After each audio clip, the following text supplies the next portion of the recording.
So how are we doing right now, Laker Nation? Yeah. How are we doing right now? And when is Kahwi Leonard gonna sign with the freaking Lakers? Yeah. Oh, I got what you did there. Very, very good. The thing is that the Spurs have been told reportedly that Kawhi is willing to sit out another season. Interesting that you said that. Well, yeah, but That's what I heard yesterday. Right. So, if you're the San Antonio Spurs, while initially you thought you had the chip that kind of could put the squeeze on the Lakers that would force them to give them all the young players because they didn't have LeBron. Yeah. Now they have LeBron. They still have their players. Yep. And Kawhi is saying, I'm willing to sit and then walk, and you get nothing. That's So very fucked now, up, but unfortunately for the franchise in San Antonio, they put themselves in a precarious situation. Had they made the move earlier, when maybe the Lakers were a little bit more desperate to lock in that big free agent, they might have gotten more. But now we got LeBron. We got our young players, and you got a guy who says, I'm going to sit out another full season and then just walk out the door. it's pretty fucked up. Now all of a sudden, we maybe not have to give up the whole farm just to get him now. Yeah, but I think that clearly the Spurs are being stubborn. And look, I know that there are a lot of people that have said what you just said. Particularly the people on the inside, people that know this stuff like you, LZ, like Woj, said something similar. And I think, maybe what the Lakers are saying now is we're going to still be conservative in what we offer to Spurs for Leonard, that we feel will get him in free agency next year. Like George? Yeah, and that's the risk. Yeah. Paul George was saying, just like Kahwi Leonard saying, I'm going to LA in free agency next year, so you might as well trade me there now. Or trade me somewhere else and I'll be a rental. Now, Raj and George, maybe you guys, and Chris, maybe you can find this. I believe Ramona was on yesterday on the afternoon show, because people were tweeting me about this, and she may have said, now I don't know because I didn't hear it, but the tweets were insinuating that she said that Kawhi may be softening his stance on playing in Philly and re-signing in Philly. And it's what we've talked about, LZ, that if there was going to be any threat, Philly would be the threat. Obviously, their roster is excellent, but there is a relationship with Brett Brown having been a Spurs assistant for a number of years, and Brett being in charge right now. Brett is pulling all the strings at the moment because there's no general manager after the Colangelo fallout. You mean to tell me that a burner account may lead to Kawhi being a 76er for life? Perhaps. Don't. Yeah. So, I you know what? They're not willing to part with Joel Embiid. Ben Simmons' name is not in there. they want Robert Covington. Right. Neither is Markelle Fultz. It's Robert Covington, who's a good two-way player, role player though. Dario Saric, right? And they've got a load of picks. Okay, they've got including an unprotected 2021 pick. All right. So done with the Kahwi Leonard talk. Perfect timing, right? Man, how do I feel? Read next video. How do I feel right now with the Lake Show? Laker Nation. Feel good. We got LeBron. And once LeBron came, the dominoes just tipped over. We got Rajon Rondo yesterday. Then Stephenson came over as well. Javale Mcgee came over. And we didn't get DeMarcus Boogie Cousins. He actually signed with GSW. It's cool, man.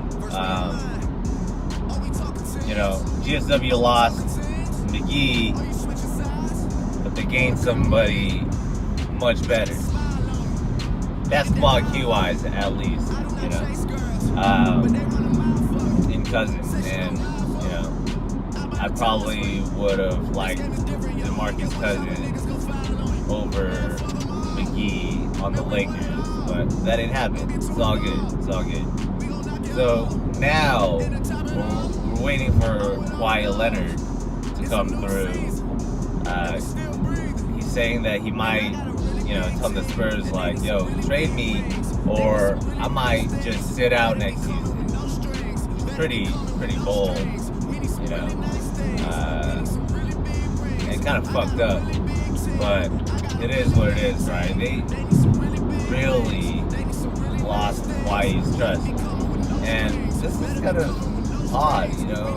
I always viewed the Spurs organization with, you know, a lot of integrity, and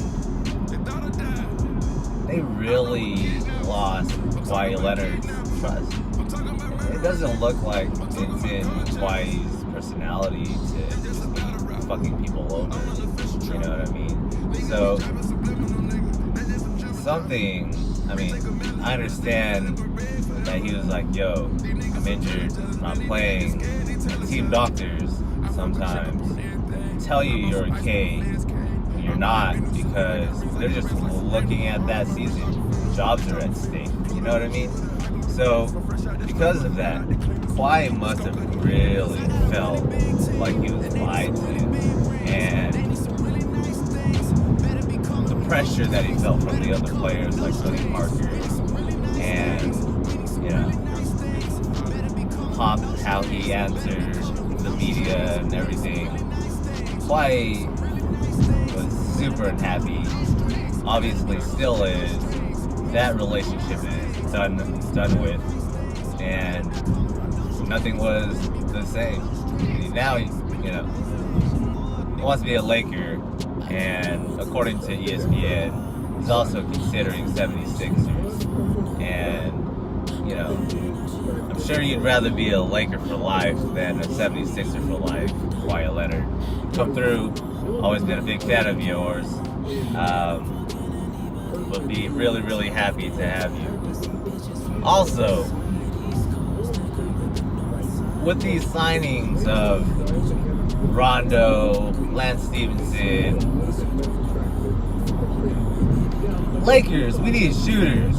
And this is what I continue to hear from ESPN and different analysts. We need shooters to surround LeBron. And I know, Rondo, you have high basketball IQ. You see the floor differently. You're a really intelligent basketball player. However, and your jumper is getting a little better. Your free throws and your mid-range is getting a little better. But I'll always remember the year in, I believe it was 2009, 2010, 2008, when you faced our Lakers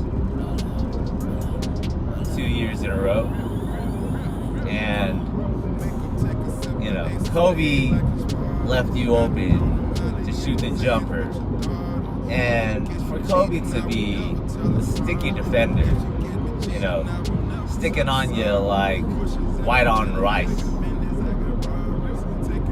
he left you open, man, and you couldn't knock him down, and I'll always remember that. So hopefully Lakers have some amazing shooting coaches.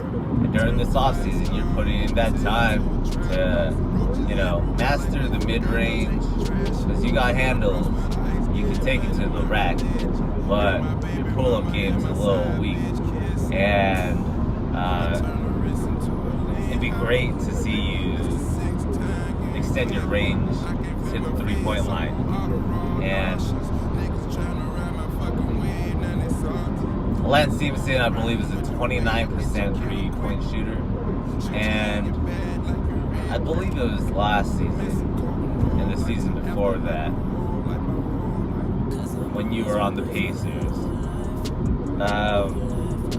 But if not, you know, within the last few seasons, and Paul George really needed you to hit some threes, and you guys are pretty deep in the playoffs, and you couldn't do it.